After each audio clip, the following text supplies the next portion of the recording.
Hello, good evening, bandits.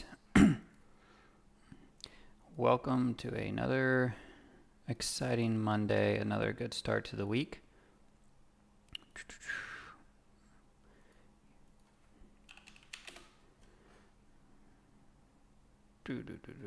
Hope y'all had decent days. It's kind of what we expected, what we talked about inside the morning, inside our morning pre-show. It was kind of, I thought it was going to be a choppy, kind of annoying day overall, and that's what it was. What up, Graph? But with some really good opportunities, I thought, and I want to talk a wee bit about those.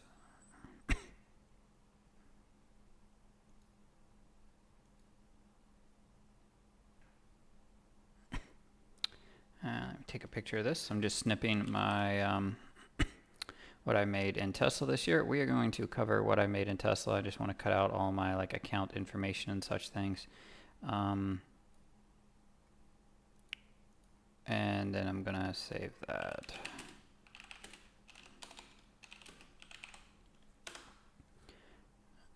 There we go. So, hey, what up, Robert? Good calls today, by the way, and you were in Discord making some pretty good calls, if I remember correctly today. Am I correct? A couple of y'all had some really good stuff. Somebody even something that I didn't end up taking, but it was a trade that worked, and then there was some others that did work and went well, and so we're gonna talk about that. I'm gonna do a little bit of the evening prep, talk a little bit about Tesla, my year, what I'm looking for, how I've been approaching this market, and the changes I've made due to not having a name. What up, Dari? Like Tesla, that I can just make a boatload in super fast, fairly easy. If I'm really down, I can wait and take size in something. So we're going to talk a little bit about that, including reviewing Tesla, talking about the rest of the week, whatever else, any questions you guys have. So let's go off and kick off this show with the most incredible intro out of anybody who does stock market stuff on all of YouTube. So hey, at least come for the intro, stay for my 2 cents on things.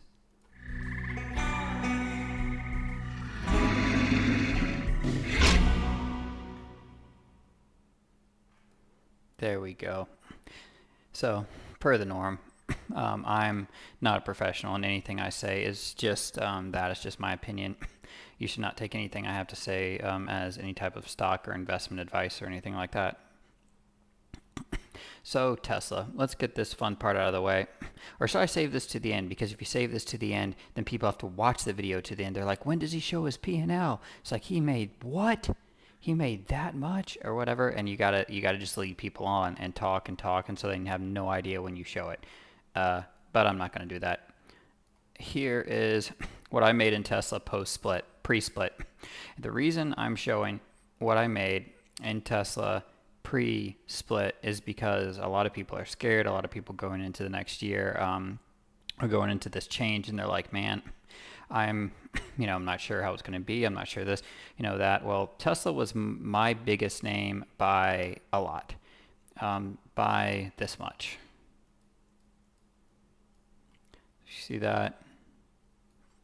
That's how much I made in Tesla pre-split this year.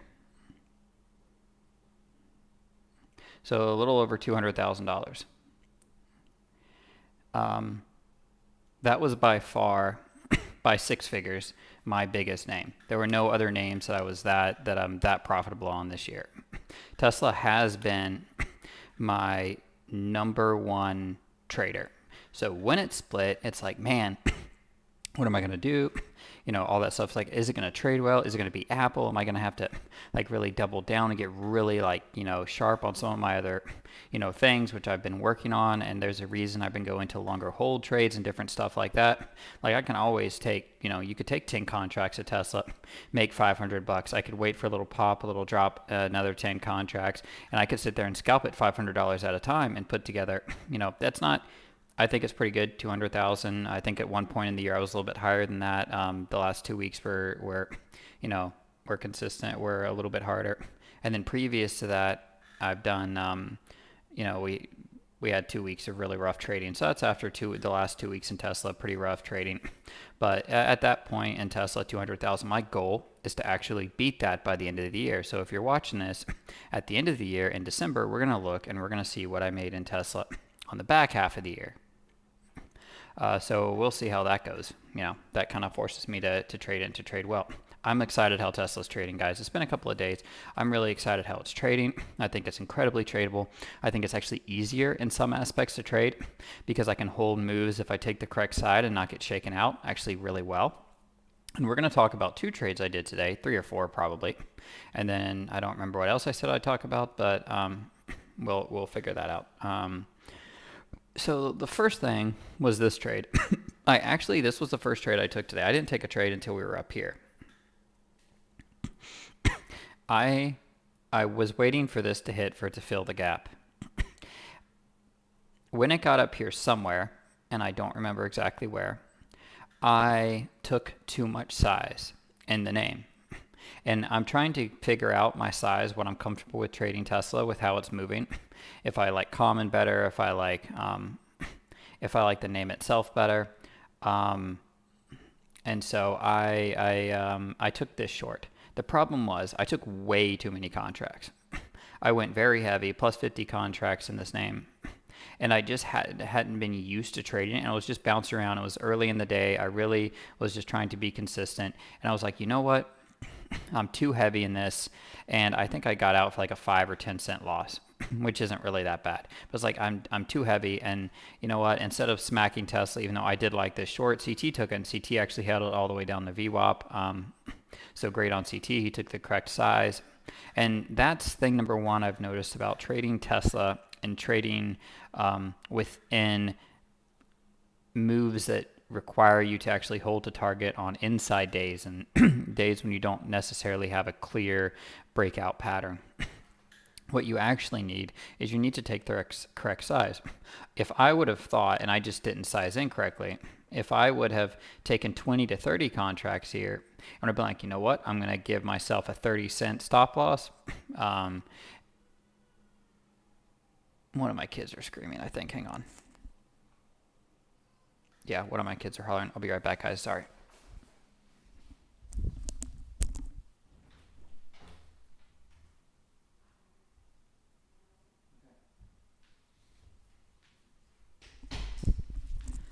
The wife has him.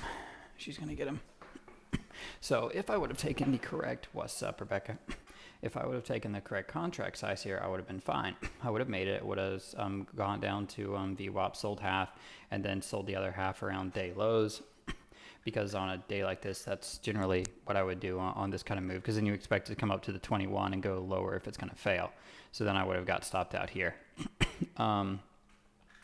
Be that as it may, I didn't do that. I actually went over and traded NVIDIA instead of Tesla, and I took NVIDIA somewhere in here and shorted it through here, and NVIDIA paid me, you know, and pretty good. And so that was my NVIDIA trade. So that in mind in Tesla, let's go to later in the day what we did or what I did in Tesla. So I drew, and I deleted the line a second ago because I wanted to redraw it. So I didn't have this line previously drawn. This is what I do intraday. There was a couple other trades I took during the day, and we can talk about some of them if you guys have questions about some of the ones we called out. But I'm sitting there and I'm zooming out and I'm looking left on the chart. And I'm trying to see if there are levels. So we see this down move, we see consolidation, we see a breakdown. So I just go from the first 2-minute highs right in here, I think. Is this 2-minute chart? Yeah, right in here. Let's see if it connects. It does. I'm looking at a 5-minute chart too, I believe. Yep, this is the one I called short. All right. So what I'm looking at here. So now this is how I go about finding trades throughout the day using price action, the level two, the overall move, what's happening, in the market that day, the type of day we're having. So what kind of day are we having today? We're having an overall kind of crappy day as far as inside movement. There's definitely some plays to be had, but we're having an inside day. Not really sure what's going on. Let's say we're right here, in Tesla, and we short Tesla. Or wait, no, we don't short Tesla. Somebody asked me, who asked me in chat if that was a long or a short? And I want to say first why I thought it was a long. Jay. I don't know if Jay, if you're in here, but Jay was asked or mentioned, he's like, Tesla short here. I said no.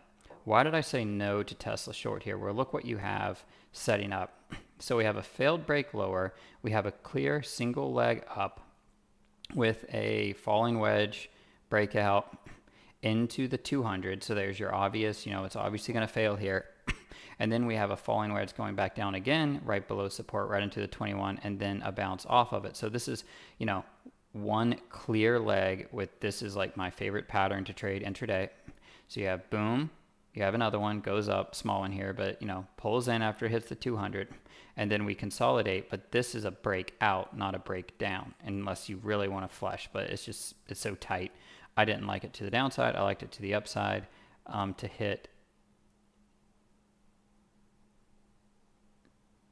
which got you to the 161, or very close to the 161 of the first line. So we got this up. We're like, well, we came up, we hit the 127, we're pulling into the 21. As long as we don't break down and put in some type of igniting bar on some volume, which you see there's not any type of crazy increased selling, and we're just bouncing around here. This isn't really a screaming short. It's a short from here to here, but I wouldn't personally hold this short because you have 1, 2, and then here's the possibility of your third leg to get you up here near day highs. And what I like, then I zoom out and I look left and I draw this line. I see where it coincides, and I actually look at a 5-minute chart too. And I see a 5-minute chart. I feel like these lines, it's not a 5-minute, was it a 15-minute? Sorry, I'm trying to find what, I had a moving average during the day. I feel like TC 2000's charts get messed up throughout the day.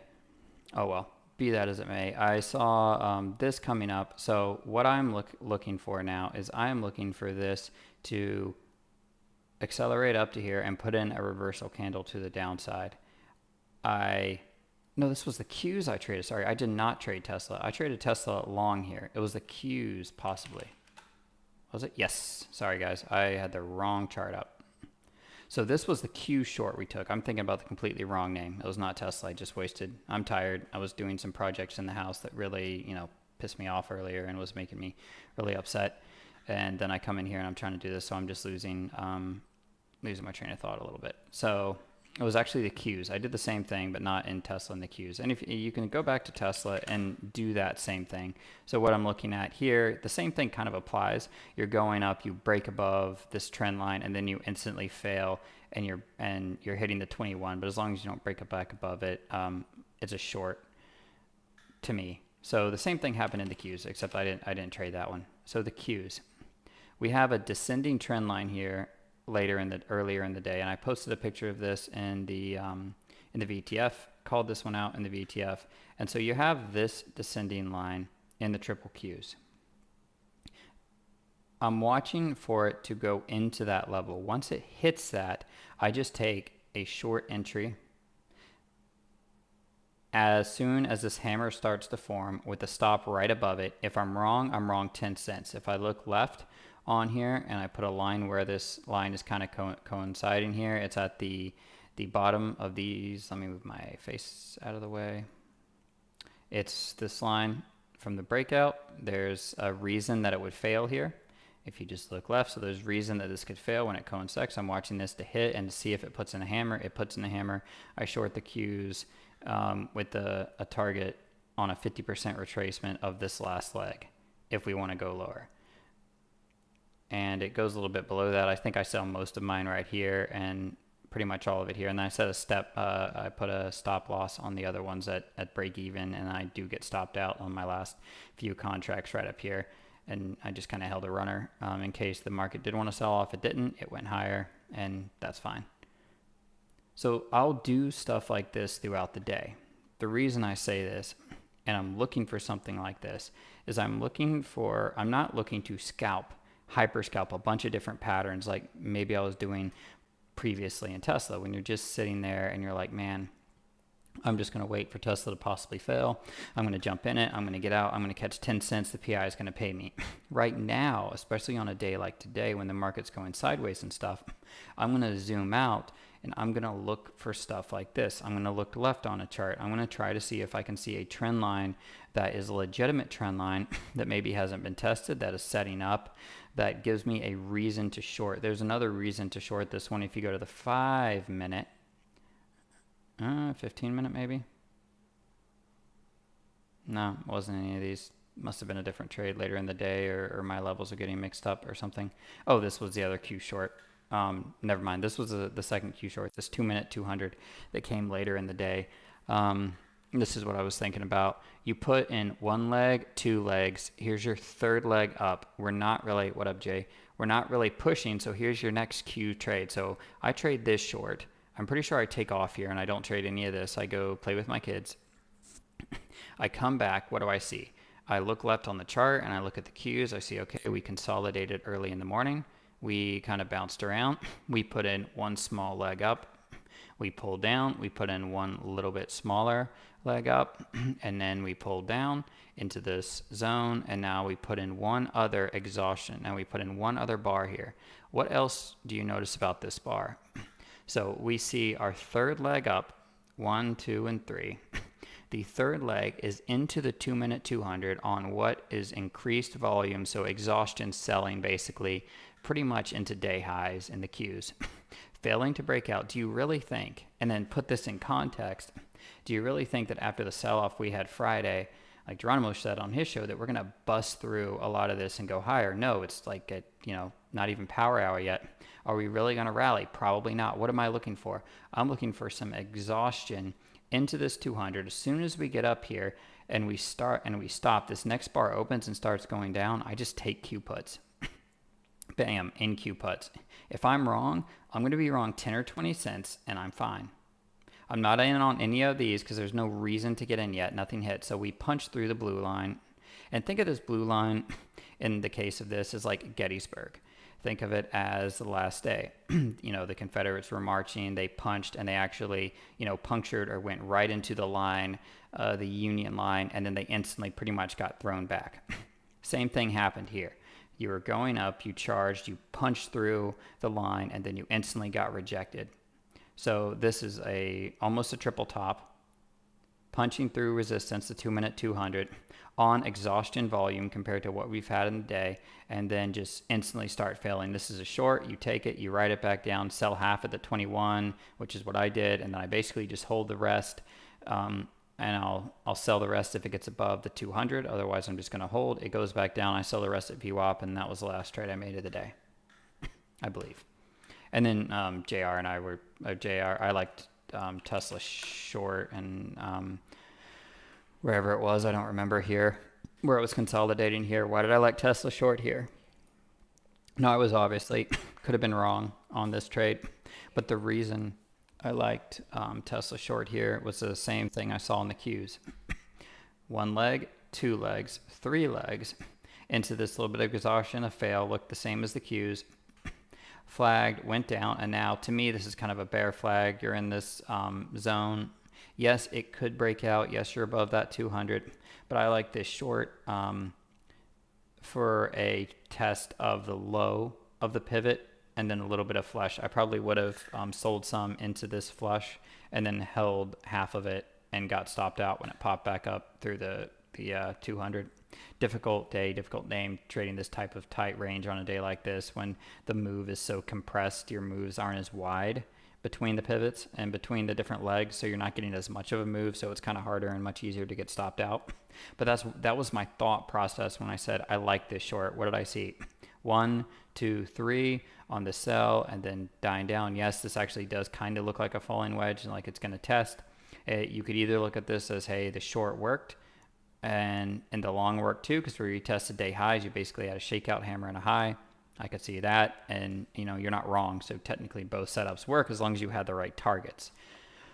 If I would have saw this and then this go long, I would have switched long, so I would have got stopped out on my second half break even or small win, and then I would have watched this for a long back into day highs if I was trading.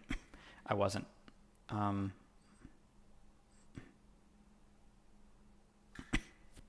So you have to have a reason to enter. Like, for instance, let's look at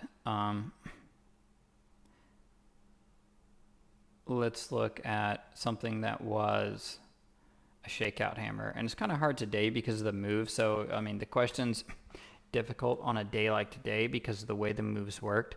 But let's say we're kind of consolidating here, and I'm waiting for an entry. So what's the trade right now?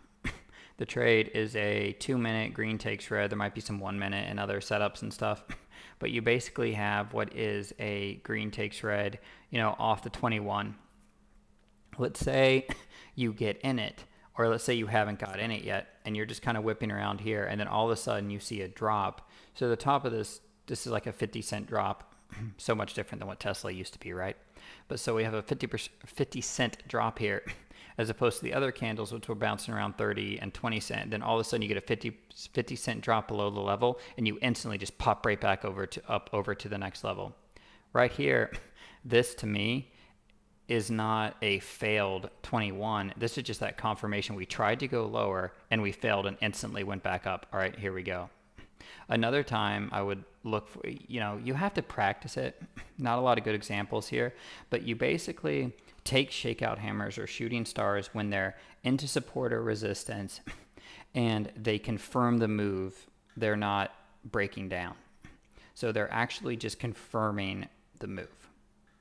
So when you see something, you're like, let's say you wanted this long and you were really sure this was going to go long. And you were just waiting for an entry. And instead of looking for a short here, you were looking for a long. Where was that line before? Dang it. If one of y'all remember where that line was, let me know. I'll have to go back and look. And it was pulling in here. And let's say you took it long and then you got shaken out here and then this happens and this goes long. To me, if you're looking for the long and your trade plan is telling you to go long, and you see a drop down like this and then a very quick reversal, cut right through the 21. This is a shakeout. What does this do? This doesn't say, oh, hey, this is a short. We tried to go short and now we're going long. When do you take a shooting star, like a 5-minute shooting star or something like this? Well, what's it into? Is it into like day highs, like a resistance level? Let's say that this was a resistance level, yesterday's low. So you have yesterday's low in Tesla. We come up into it and then we put in a 5-minute shooting star reversal. Do I take that short? Yes, that's resistance. There's a reason to take it short. If we go to that Q's trade I was looking at, which one? That's on a 2-minute, but you could do it right here. So let's pretend for sake of argument that this is a good trend line, and you want confirmation of your trend line, and you're waiting for that shooting star or that hammer. Here it is. It comes right up into it, and then you can look left and see that there's some levels here, and you just instantly hit it and you just go straight down. This is a confirmation that, hey, the plan I have in my head, my technical analysis, looking at the charts, my plan coming forward, like, okay, I'm seeing the pattern set up that I want. Now, if it goes up, you have a really quick stop out and you're fine. If not, this acceleration pushes you down and you're good.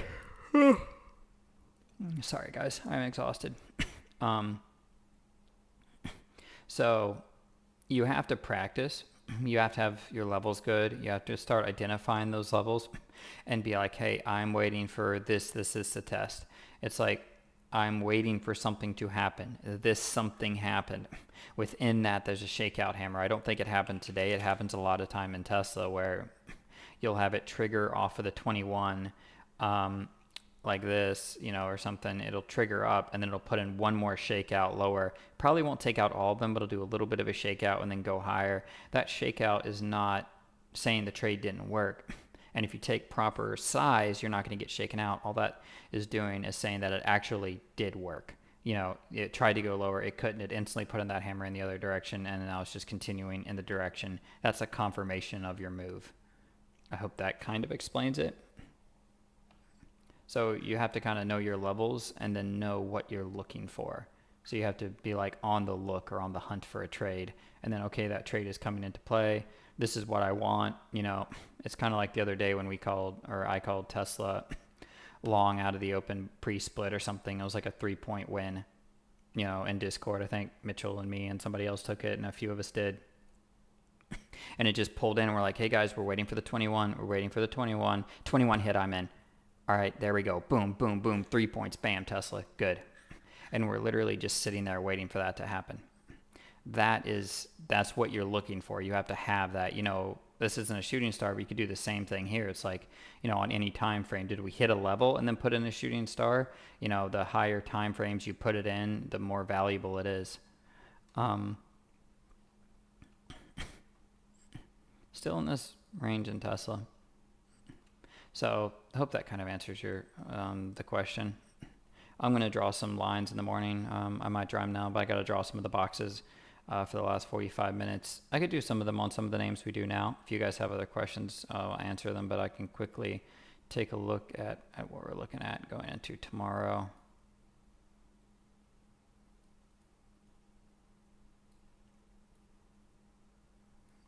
But yeah, this year so far, 200K in Tesla. The goal is to get that a lot higher and to make that a lot higher through the second half of the year post split. I love the way Tesla's trading. I think it's going to be good. I think we're going to do some good things in it. So looking at Tesla tomorrow, depends on where the market's at. Shooting star to the downside looks very bearish to me. Looks like it was going up, and it looks like it could fail. We could see a little bit of a gap up in the middle, maybe somewhere inside yesterday, and then a sell-off. That would be ideal for me. If in Tesla we were to, you know, gap up just slightly and then just cut down. But if we gap down a little bit lower, let's say we're down somewhere down in here, we come up into the 21, I'm looking for a short. If we're flat, I'm just looking for a short. There's always that chance of a long, but overall I'm bearish in Tesla. I think there's a chance you could have that aggressive move tomorrow. I don't know if it comes to the downside, but I'll be watching for it. So Tesla looks pretty good to me tomorrow, no matter what it does. It could obviously pop up. You could see this in Tesla. I don't think it is, but you could see something like this happen in Tesla today, and then later in the week we go down. So you could see this is the first leg. We actually held, if you look at this first leg, this is why I'm not sure about Tesla. We actually held the 38% retracement in Tesla pretty much. And while you did cut down below it, and now you came back to it. So there is a chance if you get through that 87, now yesterday's high, today's high, you'll see it move to $29 or $90 in Tesla tomorrow, and then I would hope that we'd get a rollover into that level and not continue to the $91 level, but I'd be watching that. In Meta, I missed Meta late in the day because I took off to go play with the kids. Meta hit the late day target that I had there. It was not an easy trade today. This is just like scalpable in a sense of like higher lows, and then as you get up, you know, there's some scalpable stuff here. Meta not easy to trade. I think I tried it once maybe, but generally speaking I think I stayed away from it. So it's going to be opening up in a semi-wide state. I haven't been able to do these lines in a while. NVIDIA was best name of the day. I think one of my best names of the day was NVIDIA. I think what I have to do with my thing is track what other names I'm at and what names are my best through the second half of the year compared to the first half of the year.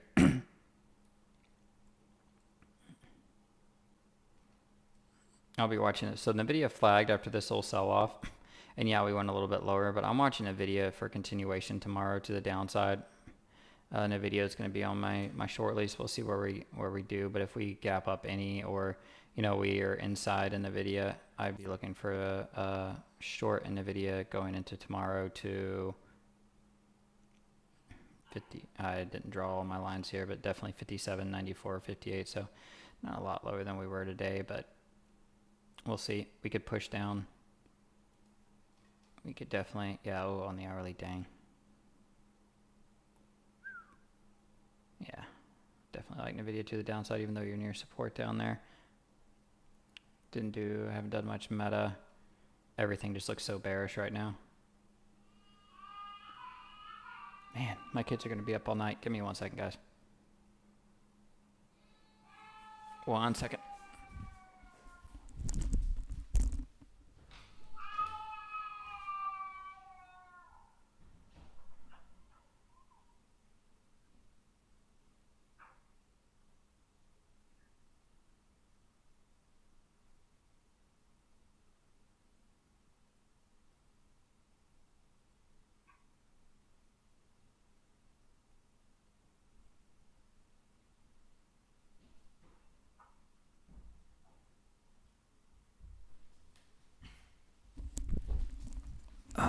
Sorry. My kids were sick over the weekend, and they're still on the back end of it, so that just means a lot less sleep for me. Amazon. These hourlies yesterday were something.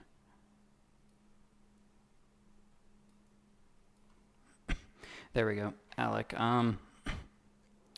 green takes red and red takes green. Yes. It is literally a candle taking out a candle. So if we go back to Tesla, red takes green is a red candle taking out a green candle. So a 2 minute.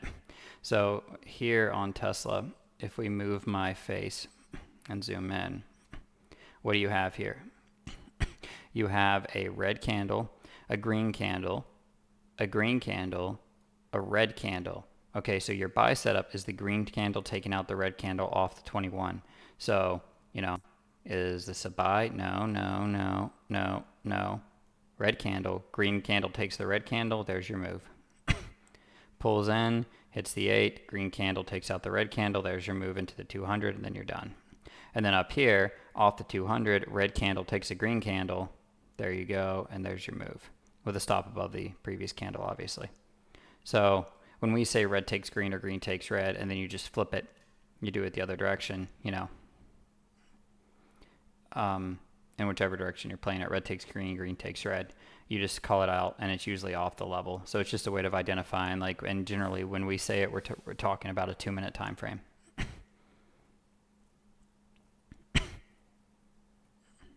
Yes, that's net of loss.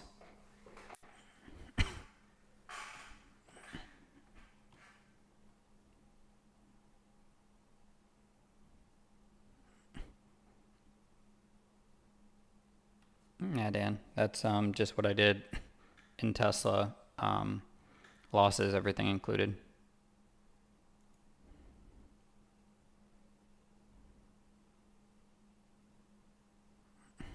Yep, you're welcome. Most of the strategies and stuff we do are very simple. Like I try to do everything I want to trade, I want to make it stupid simple so I can figure it out. Because if it's complicated, I can't figure it out.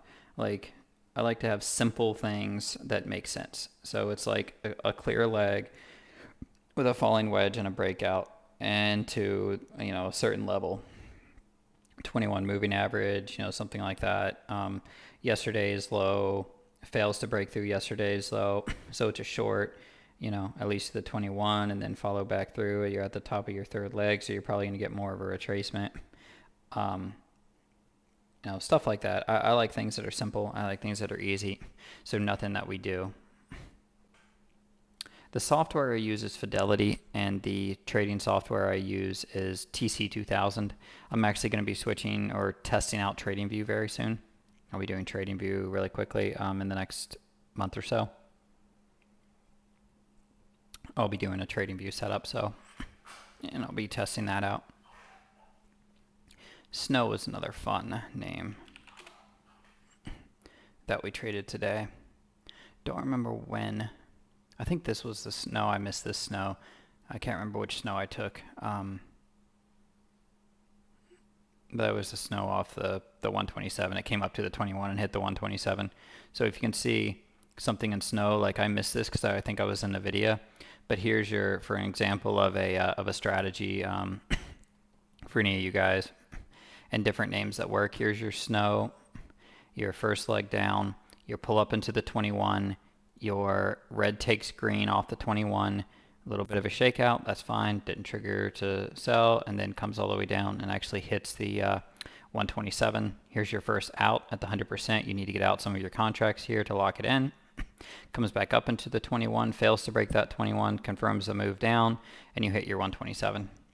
So that was a trade I didn't take, but one that I had marked, and I was trading NVIDIA or something else, so I missed snow. I think CT was watching for this one too, I can't remember. But yeah, that was a trade I really wanted today but didn't get.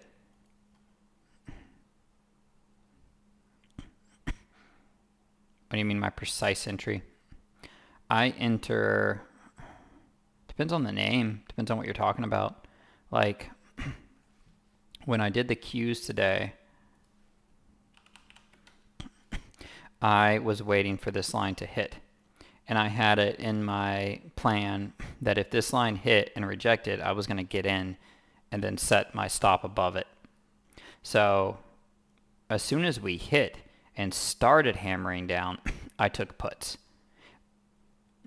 And that was, your risk for me was not very much on the Qs here. So if I take 50 contracts, like if I'm down 10, 20 cents, like if it keeps going, which it's, I'd be able to see if it's doing that. I'm going to lose, 10 cents or something, 15 cents on 50 contracts or 100 contracts or something. So your risk is very small.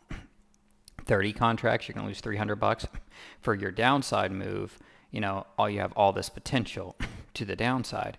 So I enter as soon as my idea begins to be confirmed, I enter. When the level 2 confirms my idea or the price action confirms my idea, I enter. Later in the day, a much more risky one that I didn't take. Like up here, you could enter at any point, but if you see it punching through this, like I'm pretty sure I got in before this 200 broke down because I was very confident that the Qs were going to fail here and not bust through day highs. So I was pretty sure we weren't going to bust through day highs, so I took a short here as soon as the second candle failed and started going down. And if we would have gone higher, I just would have gotten out and been like, okay, I'm wrong, and I would have lost 5 to 10 cents maybe on my contracts. Instead, I make whatever I made on this. I think I made 40 cents on half, and I made another 20 cents or something, and then another 20 cents. I don't remember, but so I'm timing it up when the level 2 confirms my trade idea that I have, my trade plan. Once that trade idea or trade plan is confirmed by the level I'm looking for getting rejected, and then the prints doing what I like sometimes today I'm like, I don't like this, and I'm like, I'm just not doing it, guys. It could be good and it could be working. I'm just not doing it because I don't like something I'm seeing. The level 2 is not doing what I want it to. The price action isn't doing what I want it to, so I just get in. I like trading the Qs, Robert. Not when they're in the middle of a range. I like trading the Qs when they're hitting good pivot levels and I can time my entries off of those failures and stuff. I like them. You just have to take smaller size, correct size, and allow the trade to work. But I enjoy trading them. I'm getting better at trading them. The better I get at trading them, the more I think I'm going to like them because they're always going to move the same, generally speaking. So you're not going to have splits and stuff. So if you can get good at trading them and you get the overall market sentiment and stuff like that, you can make good money trading the Qs. The Qs are going to be one of my main vehicles going forward. Like if stuff's hard, I'm going to trade the Qs. So I do enjoy trading them. Yeah, I have an E-Trade opened. I just have to mess around with it, Jay. I'm not Right now, because of the split, I don't think fidelity is as necessary when it comes to your fills because there's not as much of a spread. But I still really enjoy trading on fidelity. I don't plan on switching them around. So Fidelity will be my main platform. I do have an E-Trade account, and I'll probably do some for some swings, but and I'll test out their platform and stuff. But I like Fidelity. I have no reason to change something that's not broken. I don't trade a lot of common. I do about 95, 99% options, so there's no reason to switch for me unless I start trading common. I wouldn't use Fidelity for common as a general rule. If you're swinging it, I think it's fine. But if you're hyper scalping, they do not have a good hyper scalping common platform, but for other stuff they do. No, I almost never use limit orders. AK. JR does, but JR does something different than me. So we might be doing the same thing, but I'm not hyper scalping or doing scalps with common. I mark it into options. So I do limit sometimes in options on certain spreads, or if I have a strategy that like requires me to enter in. I used to limit into Tesla orders in the morning options, and I don't trade common. So I mark it into options, and sometimes I do it in blocks of 20. So I do like I do 20, 25, 25, 25, something like that, or I'll do 20, 20, 20, 20. And I seem to get better fills than if I just hit 100. If I just hit 100, I might just be buying a massive block, and I'll get fills maybe 10 cents higher, depending on where it's going. But if I'm doing like 20, 20, 20, 20 really quick or something like that, or 25, 25, I seem to average out better fills, but it really depends. Sometimes that's not the case, and stuff like that. But about 95% of the time I mark it in. It's very rare I limit into anything. But JR, what he's doing is different than what I'm doing when he's talking about buying 1 minute breakouts and stuff like that. We might be trading the same names, but I trade them slightly differently than he does. And I generally don't trade common, so that's why.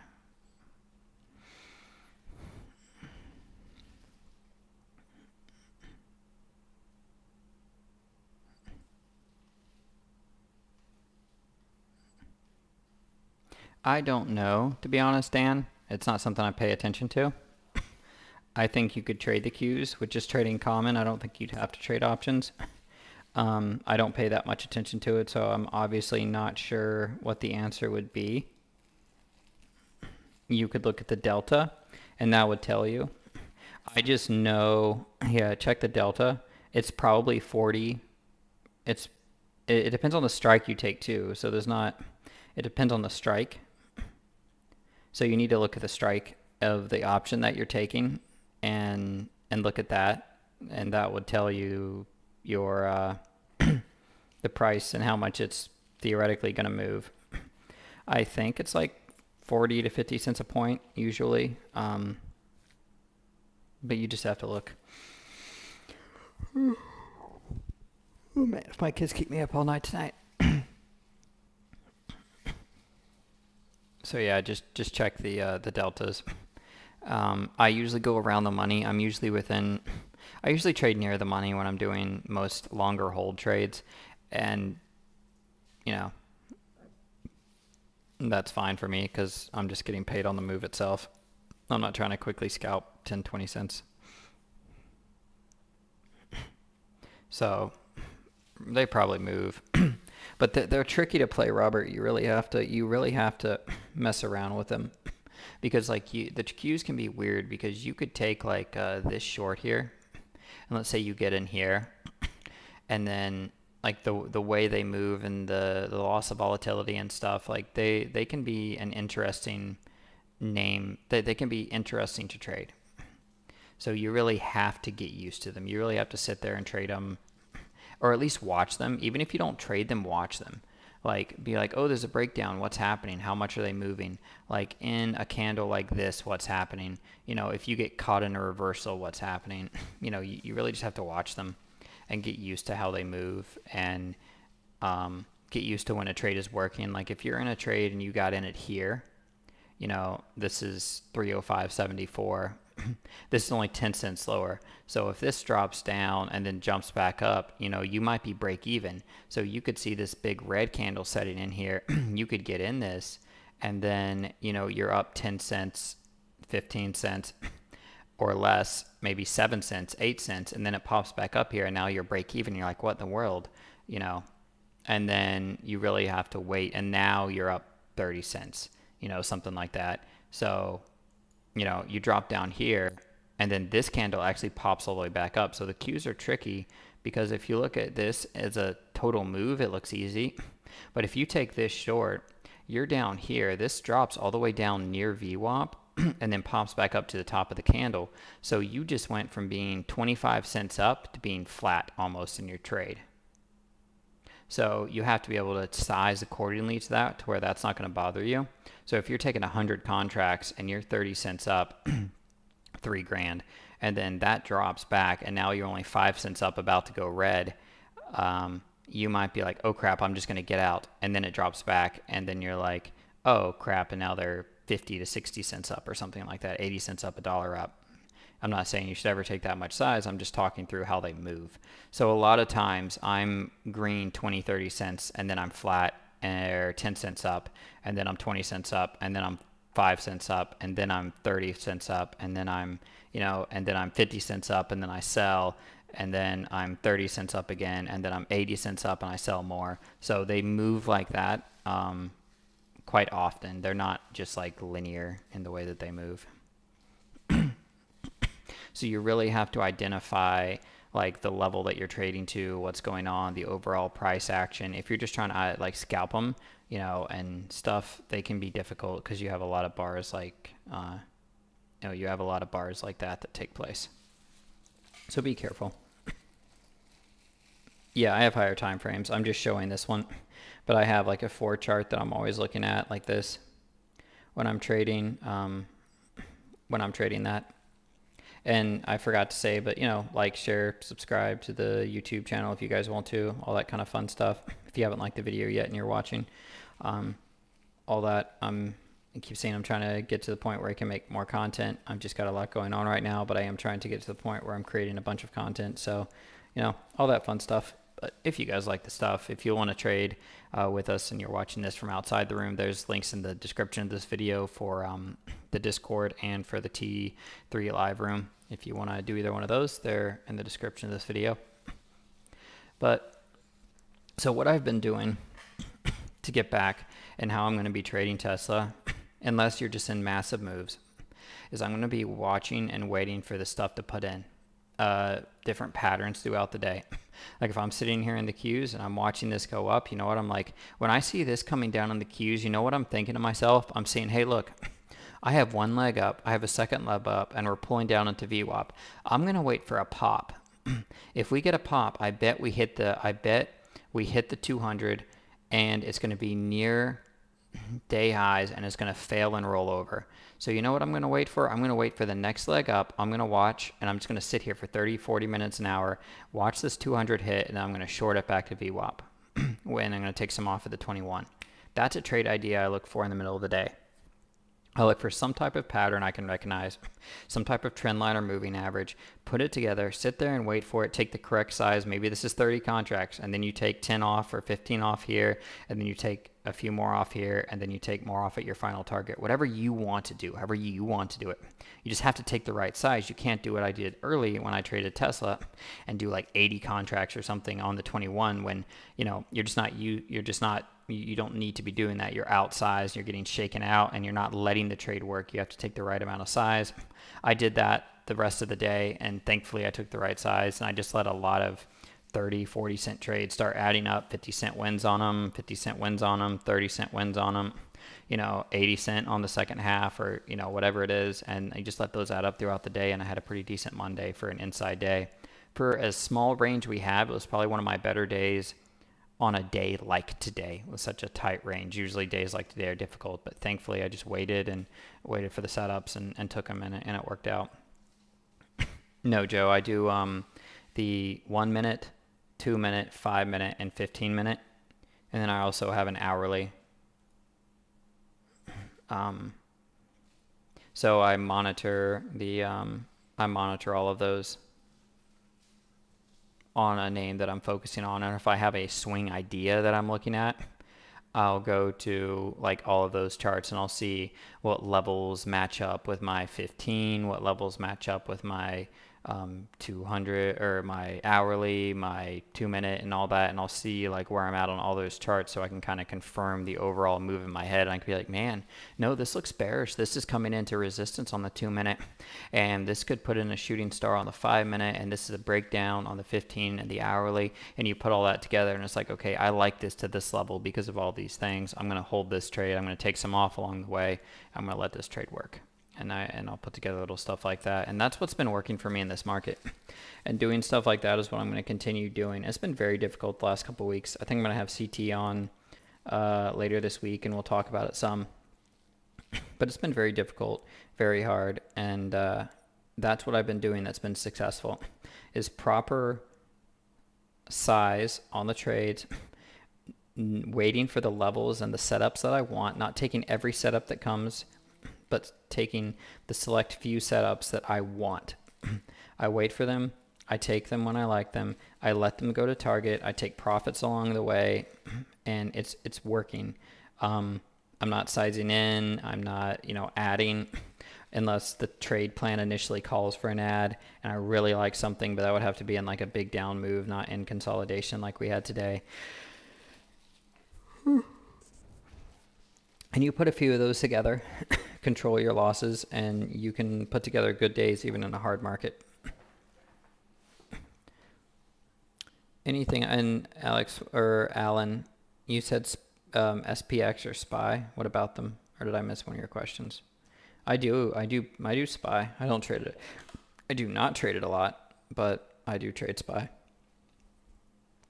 I don't know why I don't trade it a lot. It trades, I guess I just do the Qs, but you could do the SPY too. And you had the same thing happen, like the market did all these names did the same thing. 1 leg up, 2 legs up, 3 legs up. And then, you put in your down move, put in your second down move, kind of hold that level, try to test higher, and whatever. Just consolidated basically. There's no overall pattern other than your little, if you take your fib of this, probably goes somewhere, a little bit higher than that, but I don't know. I don't mess with the SPY that much. I do follow it, but I don't trade it a lot. It's just different things. I mean, thoughts on them like long term. I mean, they're all bearish to me. I could see us tomorrow doing a small gap up and then a fade. That's what I really hope happens. If we gap down, it's going to make things a lot harder. I'm hoping that we have an inside start to the day, inside compared to what happened today, and then we sell off hard. I wouldn't be surprised if we gap up some or we go down, try a little bit higher, and then kind of sit around sideways like we do something like we did today. Maybe we gap up to like here in the SPY, Qs, all the names, same thing, gap up to about here, test a pivot higher, maybe. I don't think we're strong enough to do that, but maybe we do that, and then we kind of fail and consolidate back in the same range we started today for a later in the week sell-off. I could see a lot of different things happening. If you ask me what I think is going to happen, I think we're a good chance we go down. I'm hoping for a sell-off. That's going to be the easiest to make money. For a push in the SPY, I'm looking at it on the hourly. I think you're going down to $96 pretty easily. I think you definitely got room down to $96. Yeah, that's your level in the SPY. Get down to $96. After $96, you got room to 91. So whatever we're at right now, I think we're going down to about 96. That'd be your next leg down. And I don't do this a lot with fibs on higher levels, but that kind of matches up a little bit. There's your 100, your 127. What did I do there? Your 161. So basically your completion of this move here. You hit the 127 on the gap down. You came back up to the 100% of this leg down. So you had a leg down, gap down to the 127, pull back up to the 100. A little bit stronger and roll over, and I could see us hit testing 36 basically 36.55 or 36.16. That's what I think about the SPY. I see it going down. It's not trading advice or anything like that, and the Qs probably look similar because the whole market looks similar. Same thing here, except I think you have even more downside, but your next breakout, which was basically the bottom of today, which was support. So the Qs you really need to bust, and if you bust, you've got room to 296, and then after 296, you're going down to like 295. That's only $1 lower, but you fill that gap. That'd be your next support. So I could see us getting there tomorrow or the next day. Just depends on how we open up, and I'm just going to trade what I see. I'm not really going to focus that much on the prediction right now. I'll wake up tomorrow and see where we're at, and then I'll tell you guys what I think in the pre-game show.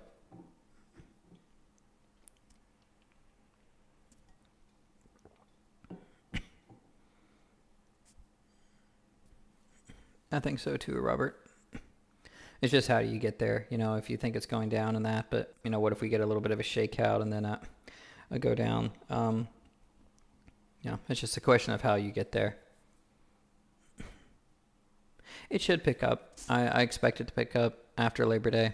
Geronimo talked about that, and I expect the market to pick up a lot more after Labor Day. So that's what I think. I think we're still slow. We need, it's still not an easy market. This has been an extremely difficult market, and we need to recognize that. We need to trade intelligently, find, know your trading plan, find setups that work, and let them go, let them trade there, take the right size to get you there. Use technical analysis and correct risk management to get you your trades. Keep your psychology clean. Understand that it's harder. CT and I were on the mic, and he said, I'm just getting pissed off sitting here. I'm losing my patience.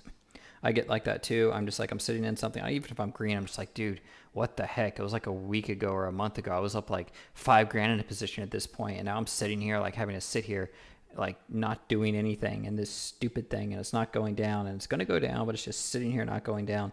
And you can really get frustrated with yourself and frustrated with your positions. Once you're doing that, to me, it's like you need to take a break. I do when I do that. And you need to walk away and just understand and accept that that's the type of market we're in right now. And maybe we get another day like Friday soon. Who knows? But it's going to pick up. You're going to have lulls of 2 to 3 weeks of bad moves, and then but moves where you can be smart and take money. And then there's going to be other times when we just get 2 or 3 weeks of just incredible nonstop action where you're making your year.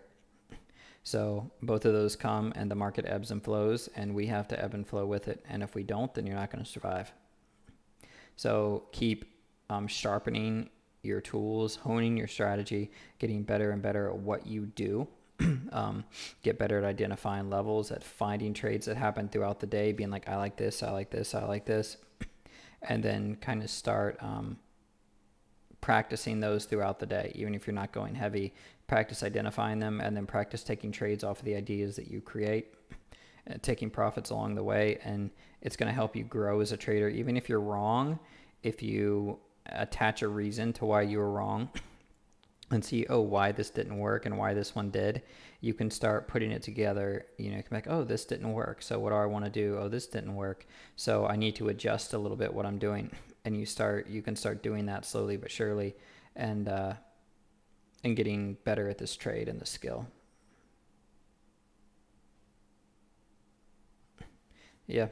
And I wouldn't be surprised maybe tomorrow we get a pop into like consumer sentiment or something, and then we drop. I don't know, but consumer sentiment tomorrow is at 10. But yeah, CPI is in the next 2 weeks. The inflation's going to skyrocket pretty soon. We had technically flat inflation, but gas came down. What does that tell you? If the price of fuel went down and all other inflation has to be skyrocketing for that to be flat. So the fact that we're actually we're flat last month tells me that as soon as gas starts going back up, and even before then, if the gas just holds, that you're going to see rising inflation, and that's not going to be good. But Be that as it may, guys, I'm going to call it. Been an hour. I'm going to go crash, get some sleep if my kids will let me before tomorrow so I can be rested and ready to go. I'll see you guys at 9 p.m. If you like this stuff, you know, always like, share, subscribe, all that kind of fun stuff. Share it with others. If you want to support the channel, you don't trade in T3, links in the description. You can sign up through there. It'll help. If you want to join us in Discord, links in the description. That is free. You guys are the absolute best. Love you guys, and I will see you all tomorrow in either the NewsBeat Live or in Discord. Have a great evening, everyone.